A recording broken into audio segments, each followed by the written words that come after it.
మనిషికి సమయాన్ని ఇచ్చాడు? ఎందుకు దేవుడు మనిషికి ఈ జీవితాన్ని ఇచ్చాడు? ఎందుకంటే సుమారుగా ఈ భూమి మీద ఉన్నటువంటి జీవరాశులు ఎన్ని? సుమారుగా 82 లక్షలు చెప్తుంది. అంటే ఈ భూమి మీద ఉన్నటువంటి 82 లక్షల జీవరాశులకి లేనటువంటి ఒక గొప్ప విలువైనటువంటి కాలాన్ని, సమయాన్ని మనిషికి దేవుడు ఇచ్చాడు. మనిషికి మాత్రమే ఇచ్చాడు. కాలాన్ని, సమయాన్ని పాటించేటువంటి ఈ భాగ్యాన్ని మనిషికి మాత్రమే ఇచ్చాడు. ఎందుకు ఇచ్చాడు అని ఏ ఒక్కరూ కూడా ఆలోచించడం లేదు. దేవుడు ఎందుకు నాకు ఈ సమయాన్ని ఇచ్చాడు, దేవుడు ఎందుకు నాకు ఈ జీవితాన్ని ఇచ్చాడు అని ఏ ఒక్కరూ ఆలోచించడం లేదు. కానీ ఇచ్చిన సమయాన్ని ఎలా ఉపయోగించుకోవాలి, ఇచ్చినటువంటి ఈ జీవితాన్ని ఎలా వాడుకోవాలి, ఎవరి కోసం వాడుకోవాలి అని మాత్రమే ఆలోచిస్తున్నాడు తప్ప దీని వెనకాల ఉన్నటువంటి దేవుని సంకల్పం ఏమిటి ఎవరు కూడా అర్థం చేసుకోవాలి. అందుకే పౌలు గారు ఒక మాట మాట్లాడుతూ ఎఫెసీయులకు రాస్తూ, అపోస్తలుడైన పౌలు ఎఫెసీయులకు రాసిన పత్రిక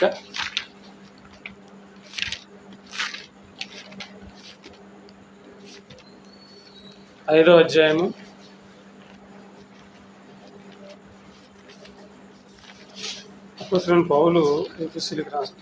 5వ అధ్యాయము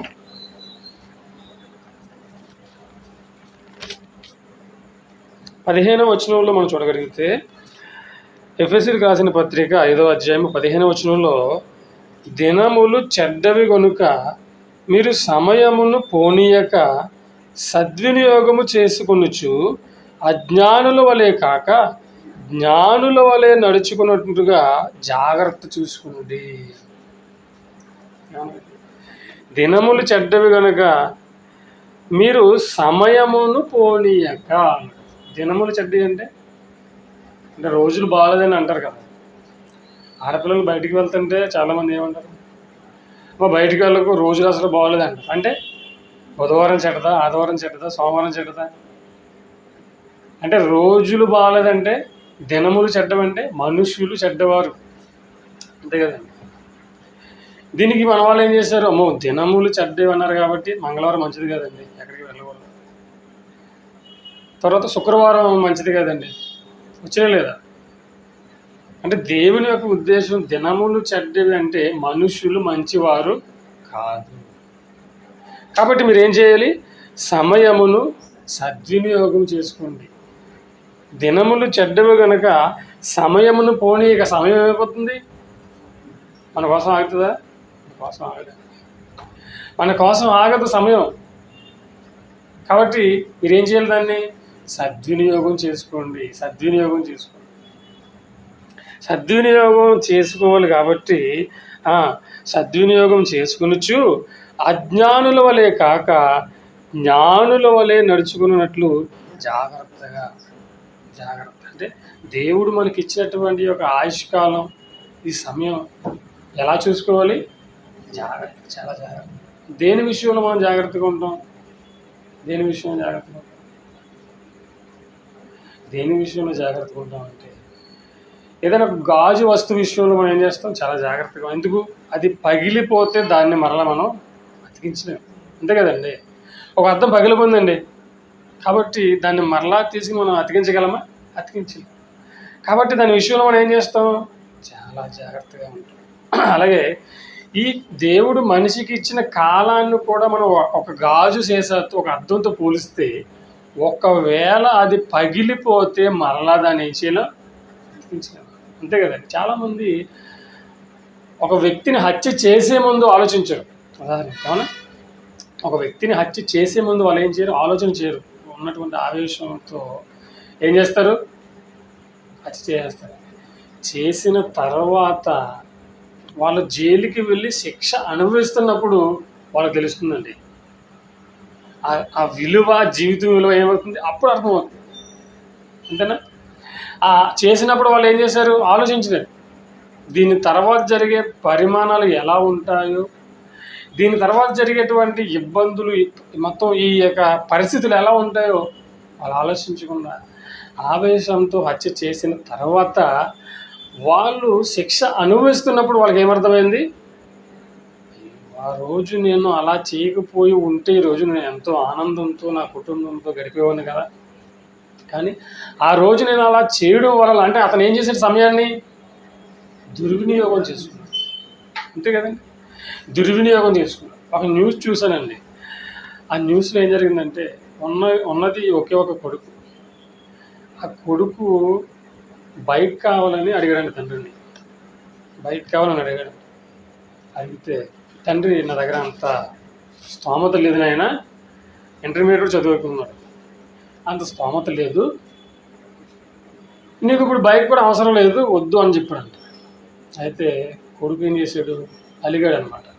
అన్నం తినడం మానేసి అంతకు ఏదో అలిగి, సరే నాకు బైక్ కొనుగోలు కాబట్టి నేను నీతో మాట్లాడనని చెప్పి అలిగాడు. అయితే కొడుకు అలిగాడని తండ్రి ఏం చేశాడు? అప్పు చేసి మరి ఒక మంచి బైక్ కొనిచ్చాడు. ఎక్కడో మన విశాఖపట్నంలో జరిగిందంటండి. అయితే కొనిచ్చిన తర్వాత ఈ దసరా కదండి, 2వ తారీఖు దసరా హాలిడేస్లో ఏం చేశాడు? అర్ధరాత్రి 12 గంటలకి ఫ్రెండ్ పేరు వినయ్ తీసుకుని టిఫిన్ చేయడానికి సెంటర్కి వెళ్ళారు. వెళ్ళిన తర్వాత టిఫిన్ చేసిన తర్వాత చక్కగా మరలా వినయ్ని తన ఇంటి దగ్గర దించడానికి వెళ్ళాడు. వెళుతున్నప్పుడు బైక్ కొత్తది కదా, యాక్సిలేటర్ తిప్పుతుంటే ఇంకా హై స్పీడ్ వెళ్తుంటే గాలి వేస్తుంటే సంతోషం పెరిగిపోయింది. ఇంకా హై స్పీడ్లో వెళ్ళి పక్కన ఉన్న డివైడర్ని కొట్టేశాడు. పక్కన ఉన్న డివైడర్ని కొట్టేయగానే వెంటనే ఇద్దరు పడిపోయారు. పడిపోయిన వెంటనే గాయాలతో అబ్బాయిని హాస్పిటల్కి తీసుకెళ్ళగానే సోమవారం ఉదయాన్నే చనిపోయింది. వెనకాల కూర్చున్న వ్యక్తి స్వల్ప గాయాలతో బయటపడ్డాడు. అంటే తండ్రికి తెలుసు, ఎందుకు? తండ్రి అనుభవంతో ఉన్నాడు కాబట్టి, తండ్రి తమ జీవితాన్ని అనుభవించి వచ్చాడు కాబట్టి ఏమన్నాడు? నాయన వద్దు అని చెప్పాడు. అవునా? వద్దు నాయన, ఈ సమయంలో ఈ టైంకి బైక్ లాంటివి లేవు, వద్దు అని చెప్పాడు. ఎప్పుడైతే కొడుకు అలిగాడో, అనంతంగా మానేశాడో, తండ్రి ప్రేమతో కొనిచ్చాడు, అయినా భయపడితో కొనిచ్చాడు. కానీ ఆ భయం ఏమైపోయింది? మరలా నిజమైపోయింది. అప్పు చేసి కొనిచ్చినటువంటి ఆ బైక్ వల్ల తనకు ఉన్నగానటువంటి ఒక్కగానో కొడుకు ఏమైపోయాడు? చనిపోయాడు. దీని అంతటి కారణం ఏంటి? బైక్ కొనడం వల్లే కదా. ఒకవేళ అతను కనుక ఆ బైక్ కొనకపోయి ఉంటే తన కొడుకు బ్రతికి ఉండేవాడు. అవునా? అంటే ఇప్పుడు పోయిన కాలాన్ని తిరిగి మరలా మనం వెనక్కి రప్పించగలమా? రప్పించలేం. మన చేతిలో ఉందా? మన చేతిలో లేదు. కాబట్టి ఈ కాలం అనగా ఈ సమయం మన చేతుల్లో ఉండగానే నేను ఏం చేయాలి? సద్వినియోగం చేసుకోవాలి. అందుకన్నాడు, ఏమన్నాడు? మీరు అజ్ఞానుల వలె కాక జ్ఞానుల వలె నడుచుకున్నట్లు జాగ్రత్తగా చూసుకోండి. చూసారా? నిజంగా అతను జ్ఞాని ఏం చేద్దుడు? కొనకపోదు. అంటే అజ్ఞానుల వలె కాక మీరు ఎలా ఉండాలి? జ్ఞానుల వలె జాగ్రత్తగా చూచుకోండి. కాబట్టి మన దేవుని పిల్ల, దేవుడు మనిషికి ఇచ్చినటువంటి సమయాన్ని ఎందుకు ఇచ్చాడు? ఎందుకు దేవుడు మనిషికి ఎంతటి చక్కని అవయవాలతో నిర్మించి భూమి మీదకి ఎందుకు పంపించాడు అంటే, మనిషి తనకు నచ్చినట్లుగా ఈ భూమి మీద బతకడానికి కాదండి. మనిషి తనకు నచ్చినట్లుగా ఈ భూమి మీద బతకడానికి కాదు. మరి ఎందుకు వచ్చాడు మనిషి భూమి మీదకి? ఎందుకు వచ్చాడు ఈ భూమి మీదకి? దేవుని వలె జీవించడానికి. దేవుని వలె జీవించాలి. దేవుని వలె జీవించాలంటే దేవుడు ఎలా ఉంటాడు, ఆయన ఆలోచనలు ఏంటి, ఆయన లక్షణాలు ఏంటి, ఆయన ఆశయాలు ఏంటి, ఆయన సంకల్పం ఏంటి, ఇవన్నీ తెలుసుకుని ఆయన చెప్పినట్లుగా మనం బ్రతకాలని. అందుకే పౌలు గారు మాట్లాడుతూ మరొక వచనాన్ని మనం చూడగలిగితే, హెబ్రీయులకు రాసిన పత్రిక 6వ అధ్యాయం, హెబ్రీయులకు రాసిన పత్రిక 6వ అధ్యాయము మొదటి వచనాన్ని మనం చూడగలిగితే, హెబ్రీయులకు రాసిన పత్రిక 6వ అధ్యాయము మొదటి వచనాన్ని చూడగలిగితే, కాబట్టి నిర్జీవ క్రియలను విడిచి మారు మనసు పొందుటయు, దేవుని యందలి విశ్వాసమును బాప్తిస్మములను గూర్చిన బోధయు, హస్తనిక్షేపణమును, మృతుల పునరుత్థానమును, నిత్యమైన తీర్పును అను పునాది మరలా వేయక, క్రీస్తును గూర్చిన మూలోపదేశము మాని సంపూర్ణుల మగుటకు సాగిపోదుము. ఏమండి? క్రీస్తును గూర్చిన మూలోపదేశం మాని సంపూర్ణుల మగుటకు సాగిపోదుము. సంపూర్ణులు అంటే క్రీస్తులోనికి బాప్తిసం తీసుకొచ్చిన మనమంతా ఏమైపోవాలి? సంపూర్ణం అయిపోవాలి. సంపూర్ణులం కావాలి. సంపూర్ణం అంటే అరకొర జ్ఞానంతో దేవుని గురించి తెలుసండి, దేవుని గురించి సరిగ్గా తెలియదండి కాబట్టి ఇలాంటి జ్ఞానంతో మనం ఉండకుండా ఎలా ఉండాలంట?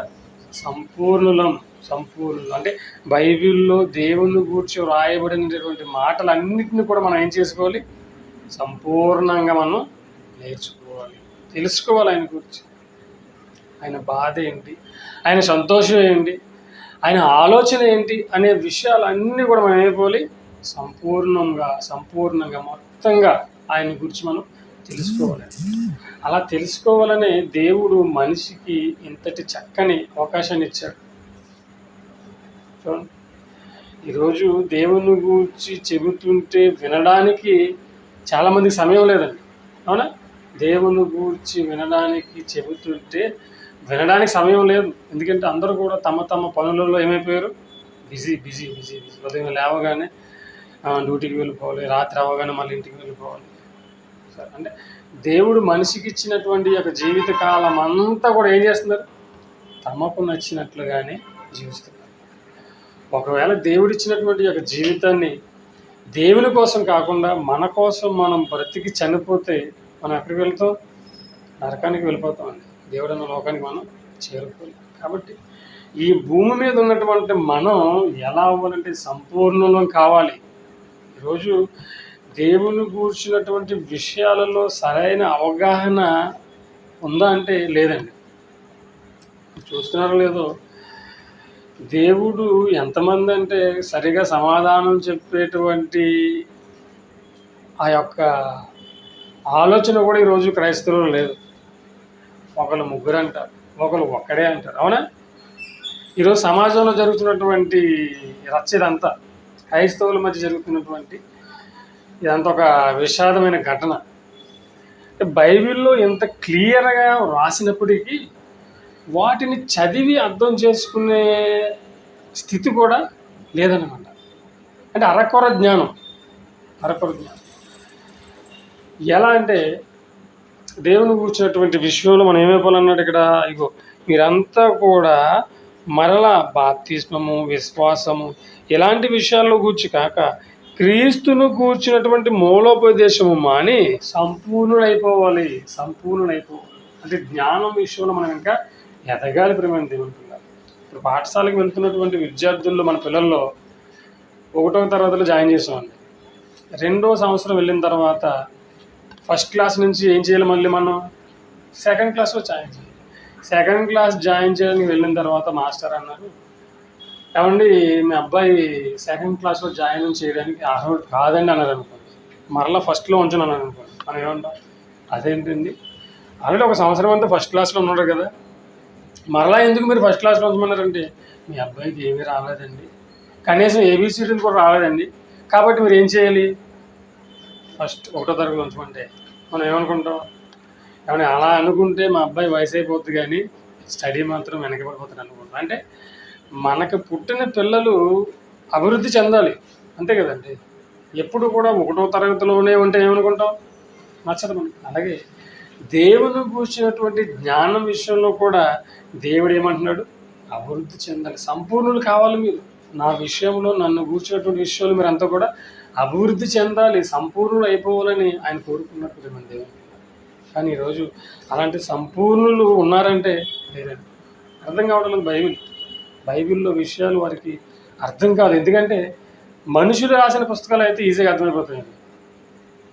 మనకు తెలుసు చాలామంది పెద్దవాళ్ళు ఏం చేస్తారంటే ఆత్మకథలు రాసుకుంటారు. ఆత్మకథ అంటే తన గురించి తాను పుట్టినప్పటి నుంచి ఆయన ఏం చేయాలనుకున్నాడు, ఏం చేశాడు, ఇలాంటి విషయాలు వాళ్ళు రాసుకుంటారు. కాబట్టి అవి చదివిన వెంటనే మనకు అర్థమైపోతాయి. కానీ బైబిల్ అనేది దేవుడు రాసిన గ్రంథం.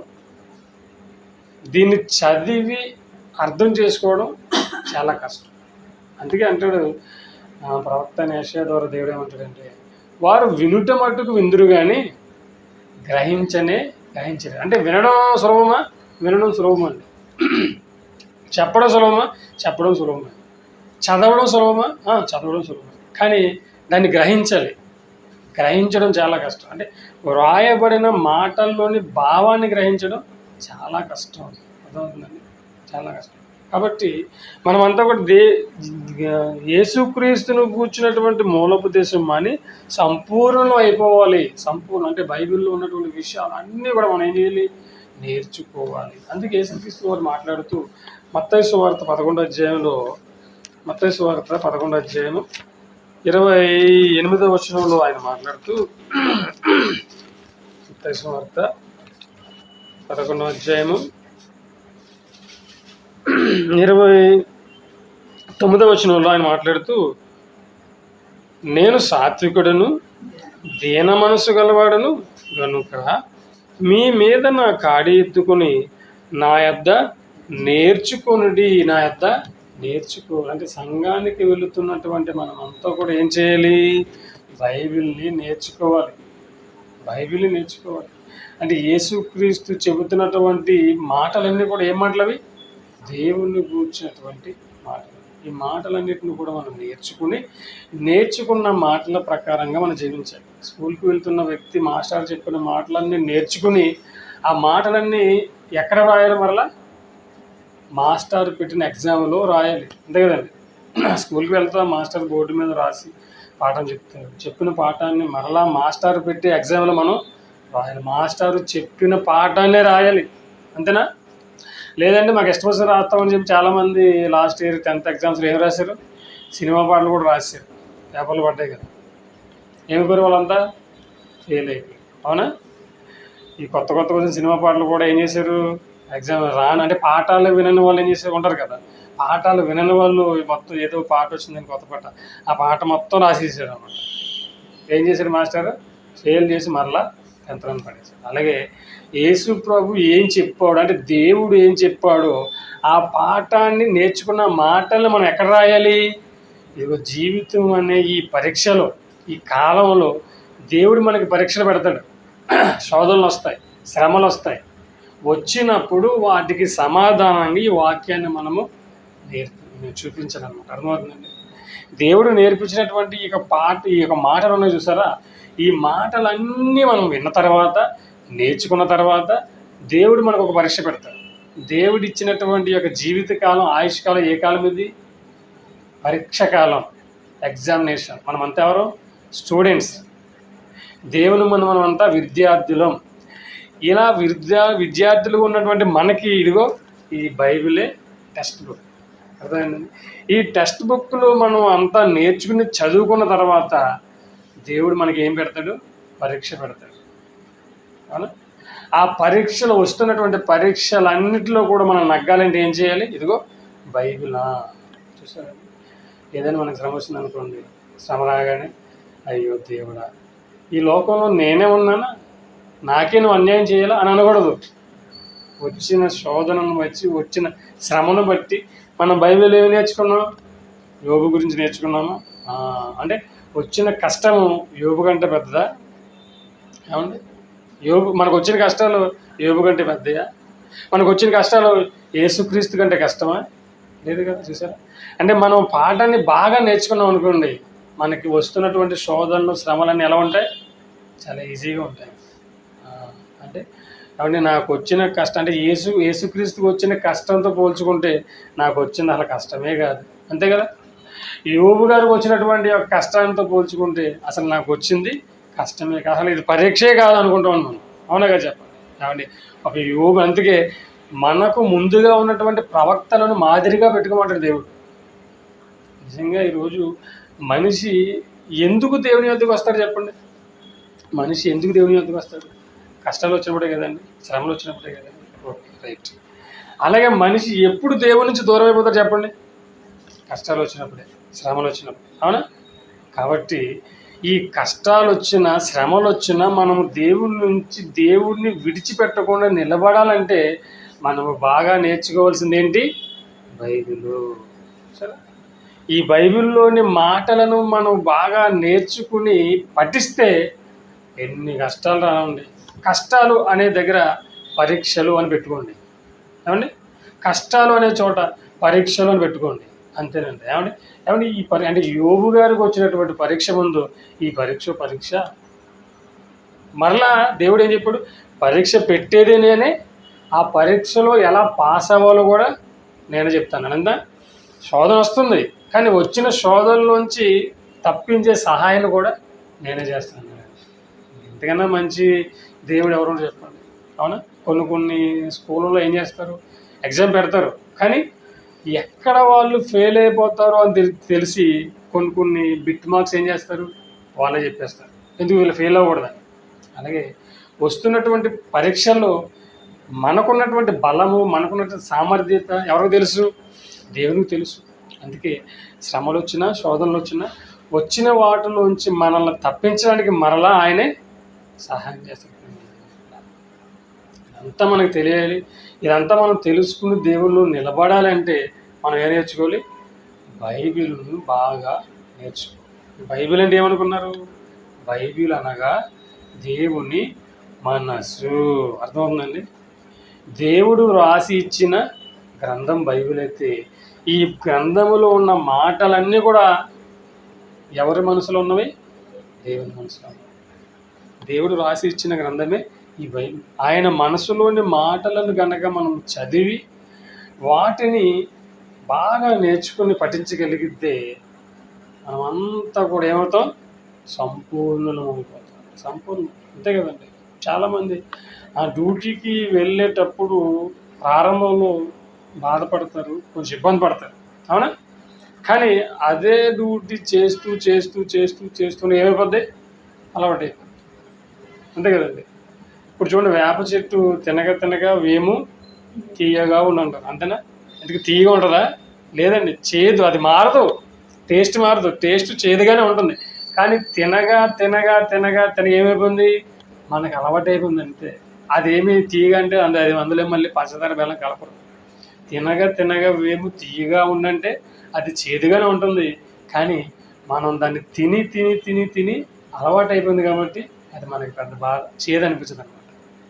అలాగే దేవుని విషయంలో కనుక దేవుని గురించి మనం విని అలా బానిస అయిపోవాలి దేవునికి దేవుని వాక్యానికి మనం బానిస అయిపోతే ఈ భూమి మీద వచ్చినటువంటి ఏ కష్టం కూడా మనల్ని ఏం చేయదు? దేవుని యొద్ద నుంచి కదల్చదు. అర్థమవుతుంది? దేవుని ప్రేమ నుంచి. అందుకే దేవుని ప్రేమ నుండి నన్ను ఎడబాపువాడు ఎవడు? ఆ ప్రశ్న మనం వేయగలిగేంత స్థితికి మనం వెళ్ళాలంటే దేవుని గురించి బాగా వినాలండి. దేవుని గురించి మనం వినాలంటే ఏం చేయాలి? సమయం. అందుకే మన సమయం గురించి మాట్లాడుతున్నాం. దేవుడు మనిషికి సమయం ఎందుకు ఇచ్చాడో తెలుసా? దేవుని గూర్చిన జ్ఞానము నేర్చుకోవడానికి, దేవుని గూర్చిన ఆ యొక్క మాటలు వినడానికే దేవుడు మనకి సమయాన్ని ఇచ్చాడండి. చూడండి, దేవుడు పెట్టినటువంటి నిర్మించినటువంటి యొక్క నిర్మాణంలో మనం నిద్రపోతున్నప్పుడు కళ్ళు మూసుకుపోతాయి, సర్వేంద్రియాలు మూసుకున్నా కానీ ఈ చెవులు మాత్రం అలా ఓపెన్గానే ఉంటాయి, అవునా? ఎందుకు పెట్టాడు దేవుడు అలా? ఈ మనిషిలో ఉన్నటువంటి ఇంద్రియాలన్నీ నిద్రపోయినా చెవులు మాత్రం ఓపెన్లోనే ఉంటాయి. ఎందుకు? ఎప్పుడైనా ఎక్కడైనా దేవుని గూర్చిన మాత్రం మనిషి వినాలి. అర్థమవుతుందండి? దేవుని గూర్చిన మాటలు ఆ మనిషి వినాలి, మారాలి, దేవుని కోసం బ్రతకాలి. దేవుడిచ్చినటువంటి యొక్క సమయాన్ని మనం ఎప్పుడైతే దేవునికి ఇస్తామో అది సద్వినియోగం చేసుకోవడం అంటే. అర్థమవుతుందండి? ఈరోజు ఉదయం లేచామండి, 6 గంటలు లేచాం, డ్యూటీకి వెళ్ళాం, పని చేసుకున్నాం, వచ్చాం. ఈరోజు మనం దేవునికి ఇచ్చిన సమయం ఎంత? అరగంట, అంతేనా?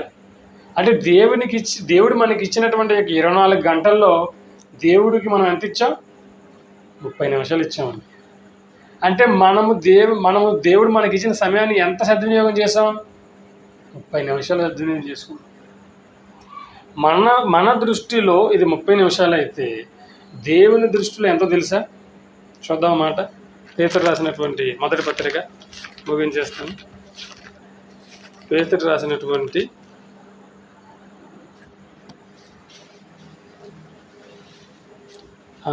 రెండవ పత్రిక, పేతురు గారు రాసినటువంటి రెండవ పత్రిక 3వ అధ్యాయము 8వ వచనాన్ని మనం చూడగలిగితే, పేతురు రాసినటువంటి రెండవ పత్రిక 3వ అధ్యాయము 8వ వచనం, ప్రియులారా ఒక సంగతి మరచిపోకడి, ఏమనగా ప్రభువు దృష్టికి ఒక దినము 1000 సంవత్సరము వలెను, 1000 సంవత్సరములు ఒక దినము వలెను ఉన్నవి.